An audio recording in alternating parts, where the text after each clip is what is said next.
Paano ba ako nakapasa ng Philippine National Police Academy Cadet Admission Test kahit full load units ako at graduating ako nung college? May pasa ko rin ng Civil Service Professional Exam 1 week before mag-take ako ng PNP CAT. Sa video na to, magbibigay ako ng tips kung anong study habits ko at ginawa ko kaya ako nakapasa. Number 1 tip, look for the coverage of the exam and get a review materials about it. Napaka-importante nito. Paano ka ba naman mag-aaral kung hindi mo alam ang pag-aaralan? Magandang way din ito para makapag-focus ka at hindi malito sa mga pag-aaral. Kasi merong magsasabi dyan, magdidistract sa'yo. Maaralin mo to, ganito, ganyan. So dapat mag-focus ka lang doon sa sinabi nilang coverage ng exam. Physical reviewer din tulad ng libro or printed materials ay mas maganda. Kasi pwede mo rin itong masulatan para matrack mo kung saan progress ka na. Hindi rin ito nakakapagod sa mata mag-aral. Ang tawag nga dito ay digital eye strain according sa American Optometric Association. Ito ay pagkapagod or pagkaroon ng problema sa mata sa sobrang paggamit ng digital screen. Para maiwasan mo ito, kailangan mong gamitin yung 20-20-20 rule. Ang rule na ito ay pagkakaroon ng 20 seconds break every 20 minutes. Sa 20 seconds na yan, kailangan mong tumingin or tumitig sa isang bagay na 20 feet away galing sa'yo. Number 2, priority subjects. Based sa experience ko, ang mahihirap na tanong ay more on math, communication skills, and abstract reasoning. Kaya mas maganda, mas dapat mo itong pagtuunan ng pansin or mas pag-aaralan. Pero hindi ko sinasabing wag mo na pag-aralan yung ibang topics. Siyempre, bigyan mo pa rin ito ng time at kung saan ka nahihirapan, dun ka mag-focus.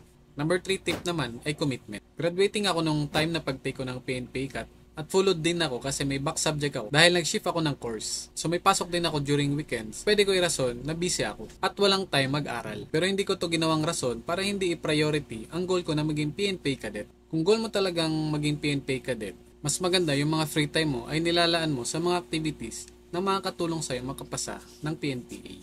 Bawasan mo din or alisin ang mga pinagkakabalahan mo na hindi makakatulong sa'yo.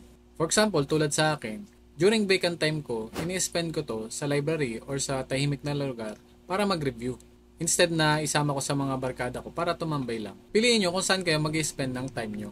Kung bago nyo gawin yung isang bagay, tanungin nyo muna ang sarili nyo kung makakatulong ba ito or hindi. Number 4, plan your study. The more time preparing, the better. Sa case ko, almost 2 months ako nag-review. Pero syempre, iba-iba ang availability ng time natin. Pero ang point ko lang nito, dapat maaral natin lahat ng subjects. Sa halos 2 months na yan, ini-spend ko ang vacant time ko at free time ko sa pag-aaral.